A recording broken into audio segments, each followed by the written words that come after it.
Bonjour, bienvenue sur myschool.tm. Donc, on va commencer la correction des exercices relatifs au chapitre condensateur. Donc, on va commencer par l'exercice 1. On va commencer par lire l'énoncé. Donc, exercice 1. Un condensateur plan a une capacité de 8 microfarads, bien égal à 8 microfarads, s'il a de l'air entre ses plaques. Donc, si le diélectrique est l'air, la capacité vaut 8 microfarads. Déterminer, la question c'est déterminer sa capacité si l'on y place un isolant diélectrique, entre parenthèses, ayant une permittivité électrique relative epsilon R égale à 6. Donc, si le diélectrique est l'air, la capacité de condensateur est égale à 8 microfarads. Donc, CR égale à 8 microfarads. Donc, il nous demande de calculer la capacité si le diélectrique, en question si vous voulez, a une permittivité électrique relative égale à 6. Donc là, il me demande de calculer la capacité, la nouvelle capacité du condensateur. Donc, on va noter ça, C'. C' égale à quoi? On va rappeler l'expression de la capacité dans le cas, la capacité d'un condensateur dans le cas d'un condensateur plan. Donc, c'est égal à epsilon fois S sur E, S étant la surface commune en regard, E étant l'épaisseur du diélectrique, et epsilon, la permittivité absolue du diélectrique. Donc, dans le cas lorsque on place entre les plaques du condensateur de l'air, donc si le diélectrique est l'air, epsilon, la permittivité absolue de l'air, c'est epsilon 0. Donc, fois S sur E. Ça, c'est la capacité de condensateur lorsque le diélectrique est l'air. Donc, si on choisit un diélectrique quelconque, donc, C', ça sera epsilon S sur R. On va exprimer ça, on va exprimer epsilon en fonction de epsilon R. Donc, ça sera epsilon R fois epsilon 0. Donc, ça, c'est epsilon. Epsilon, c'est la permittivité électrique absolue. Elle est égale au produit de la permittivité électrique absolue de l'air multiplié par la permittivité relative du diélectrique. Donc, il faut faire attention. Toujours fois quoi? Fois S sur E. Donc, ça va me donner C' égale à quoi? Donc, epsilon R fois epsilon 0 S sur E. Là, j'ai pratiquement rien fait. Donc, juste, on va voir ça. Donc, là, j'ai pu exprimer, si vous voulez, epsilon, C', la capacité C' égale epsilon R. Et là, epsilon 0 fois S sur E. Donc là, epsilon 0 fois S sur E n'étant que la capacité dans le cas de l'air, si vous voulez. Donc là, j'ai ma nouvelle relation, si vous voulez. Donc, C' égale epsilon R fois C R, si vous voulez. Donc, ceci va me permettre d'éviter tous les calculs, si vous voulez, qui ne sont pas nécessaires. Donc là, je passe au calcul. Donc, C' égale epsilon R étant égal à 6,0, donc c'est 6, fois la capacité, dans le cas de l'air, c'est 8, donc 6 fois 8, bien sûr, l'unité, là, il faut faire attention, c'est le microfarad, donc là, j'aurai C' égale 48 microfarads. D'accord? On va passer à l'exercice 2, on va lire l'énoncé. Donc, exercice 2, un condensateur plan à plaque parallèle comporte deux armatures à surface commune en regard. Petit s égale à 0,2 m², séparé par une couche d'air d'épaisseur 0,1 mm. Donc E égale 0,1 mm, si vous voulez. On donne epsilon 0 égale 8,85 10-12 unité système international ou bien farad mètre moins 1. Donc, premièrement, calculer la capacité de ce condensateur. D'accord. Deuxièmement, si le condensateur est soumis à une tension constante égale à 500 volts, petit a, calculer sa charge et puis l'énergie emmagasinée. Petit b, si l'on verse un liquide isolant ayant une permittivité électrique relative égale à 2,6 entre les plaques de manière à remplir l'espace occupé par l'air, d'accord, montrer que la charge supplémentaire que va porter le condensateur s'écrit sous la forme delta Q, d'accord, donc égale Q, facteur de epsilon R moins 1, et puis calculer alors sa valeur, donc c'est-à-dire la valeur de la, si vous voulez, variation de la charge, la différence de charge. Donc, en question, on va tout d'abord écrire les données. S égale 0,2 mètres carrés, E égale 0,1 mm, S étant la surface convenue en regard, E étant, si vous voulez, l'épaisseur du diélectrique, et il m'a demandé de calculer C. Donc, on va juste appliquer la formule de la capacité, qui nous donne la capacité d'un condensateur plan, en fonction de ses propriétés, ses caractéristiques géométriques, si vous voulez. Donc, ça va me donner epsilon S sur E. Donc, là, on a placé l'air, donc ça va me donner C égale epsilon 0 fois S sur E.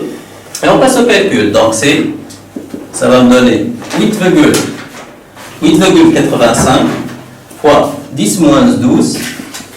Là, il faut faire attention. Epsilon 0, c'est toujours une donnée. Donc, epsilon 0 égale 8,85 fois 10 moins 12, unité système international, ou bien farad mètre moins 1. D'accord? Donc, si vous voulez, C égale 8,85 10 moins 12 fois S.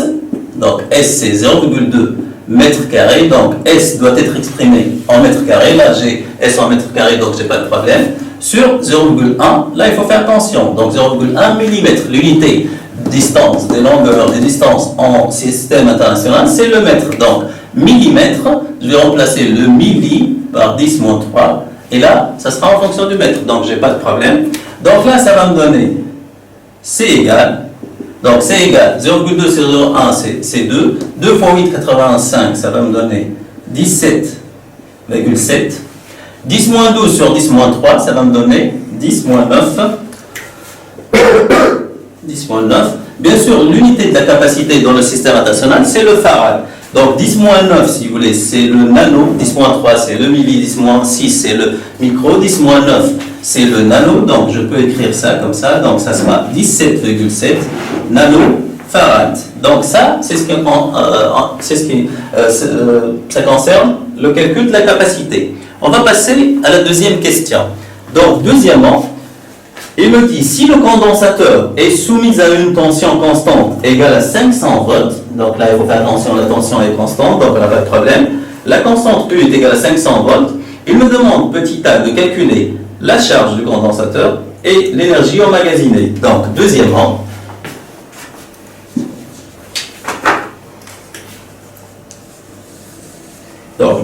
petit a, donc, E est égal, la tension entre les bornes du condensateur étant égale à 500 volts. Donc, voilà, U égale 500 volts. Il me demande de calculer la charge du condensateur. Donc, Q, on sait que Q égale à C fois UC, c'est-à-dire le produit de la capacité du condensateur multiplié par la tension entre ces bornes. Donc, il faut faire attention. Donc, j'aurai Q égale, on vient de calculer la capacité, donc c'est 17,7. Donc là, il faut faire attention, il ne faut pas prendre 17,7. Là, on travaille dans le système international. Donc, le nanofarad, la capacité doit être exprimée en nanofarad. Donc, il faut faire attention, c'est 10 moins 9. 17,7 fois 10 moins 9 fois 500. Donc, voilà. Donc, ça va me donner, si vous voulez, 8,85, d'accord, 8,85 fois 10, donc 8,85 fois 10 moins 6, bien sûr, coulomb. Donc la charge c'est 8,85 fois 10 moins 6 coulomb, d'accord. Donc, on va passer au calcul de la, si vous voulez, de l'énergie. Donc, on va passer au calcul de l'énergie emmagasinée par le condensateur. Donc, c'est une énergie électrique. Donc, l'énergie électrique emmagasinée par le condensateur. Donc, vous avez vu que lorsqu'on a parlé de cours de condensateur, donc on peut calculer l'énergie par plusieurs formules, si vous voulez. C'est 1 demi C fois UC carré, c'est 1 sur 2 C fois Q carré. Donc, c'est, si vous voulez, 1 demi Q fois UC, etc. Donc là, je vais utiliser l'une des formules, d'accord. Donc, par exemple, 1 demi C fois UC carré. Donc, ça va me donner 1 demi. C, la capacité, c'est c'est 17,7, 10 moins 9, fois UC, c'est 500. Je peux exprimer 500, 5 fois 10 puissance 2, le tout au carré. D'accord? Donc, si vous voulez, tout calcul fait, ça va me donner 2,21 fois 10 moins 3 joules. Donc là, EC est égal à 2,21 fois 10 moins 3 joules. Bien sûr, lorsqu'on parle de l'énergie emmagasinée par un condensateur, il ne faut pas s'attendre à avoir une si vous voulez, énergie énorme. Donc là, c'est de l'ordre de 10 moins 3 joules. D'accord? On va passer à la troisième question. Donc, troisièmement, c'est plutôt la question deuxièmement B. Donc l'autre question c'est deuxièmement B. Si l'on verse un liquide isolant ayant une permittivité électrique relative égale à 2,6 entre les plaques de manière à remplir l'espace occupé par l'air, d'accord? Donc, montrer que la charge supplémentaire que va porter le condensateur s'écrit sous la forme delta Q égale à Q fois facteur de epsilon R moins 1. Donc, on va utiliser un isolant. Donc, on va utiliser un isolant. Donc, de permittivité électrique relative, epsilon R. Donc, c'est quelle question? C'est deuxièmement B. Donc, on va utiliser un isolant de permittivité relative, électrique relative, égale à 2,6. Donc, il me demande d'exprimer, si vous voulez, la variation de la charge, si vous voulez, la charge supplémentaire. Donc, premièrement, la charge initiale, c'était Q égale C fois UC. Donc, il faut attention, là, UC est une constante. Donc, UC égale 500 volts. D'accord, c'est 500 volts. Donc, UC est constante. Donc, lorsqu'on place le diélectrique, je vais noter la charge Q'. D'accord?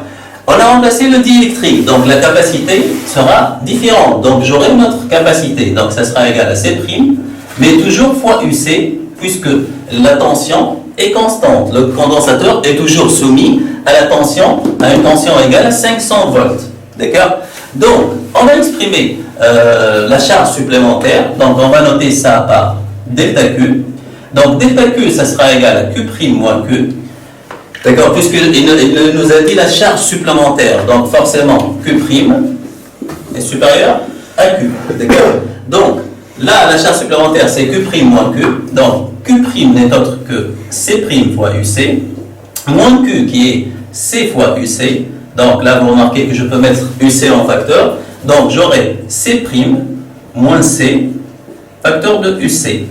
Or, C', c'est la capacité de condensateur lorsqu'on a utilisé le diélectrique. On a vu tout à l'heure que pour un condensateur blanc, je peux exprimer ça. Donc, j'aurai quoi, si vous voulez? Donc, je peux exprimer ça ici. Donc, C'. Or, C' égale, si vous voulez, epsilon du diélectrique fois S sur E. Or, epsilon, c'est quoi? C'est epsilon R fois epsilon 0. Le tout fois S sur E. Rappelez-vous que epsilon 0S fois S sur E n'est autre que C. Donc c'est la capacité lorsqu'on a utilisé l'air, si vous voulez, entre les plaques du condensateur. Donc là, j'aurai epsilon R fois C finalement. Donc là, juste il faut faire attention, ça c'est C. Donc C' égale à quoi? Égale à epsilon R fois C. Donc je vais remplacer, je vais intégrer, je vais injecter, si vous voulez, cette relation là. Donc j'aurai tout simplement, donc, si vous voulez, delta Q égale C' moins C. Or, C' c'est quoi? C'est epsilon R fois C. Donc, epsilon R fois C moins C, le tout fois quoi? Le tout fois UC. Donc, vous voyez bien que je peux mettre en facteur C. D'accord? Donc, j'aurai epsilon R moins 1 fois C UC. Donc là, je n'ai pas toujours atteint mon objectif, donc je ne dois pas avoir UC et C, donc je dois avoir ça en fonction de Q. C fois UC n'est autre que Q, donc j'aurai delta Q, qui est égal à Q' moins Q, égale epsilon R moins 1 fois Q. Donc là, c'est bon. Là, si vous voulez, quand même, j'ai pu répondre à la question. Donc ça, c'est en ce qui concerne la charge supplémentaire portée par le condensateur. Donc delta Q égale epsilon R moins 1, le tout fois Q. On va passer à l'autre question. Donc, calculer alors sa valeur. Donc, on va calculer la valeur. D'accord? Donc là, c'est exprimer delta Q si vous voulez. Donc là, je vais calculer sa valeur. Donc, delta Q égale epsilon, je vais reprendre donc l'expression, epsilon R moins 1 fois Q. Donc, égale, epsilon R c'est 2,4 ou bien 2,6. Donc, epsilon R c'était quoi? Donc, 2,6, voilà. Donc, 2,6 moins 1 fois Q. Or, tout à l'heure on a calculé Q. C'est quoi Q? C'était 8,85 fois 10 moins 6. Donc, 8,85. Donc, fois 10 moins 6. Donc, j'aurai là 2,6 moins 1, ça fait 1,6 fois 8,85, 10 moins 6. Donc, merci. On va continuer la correction dans une autre séquence. Merci.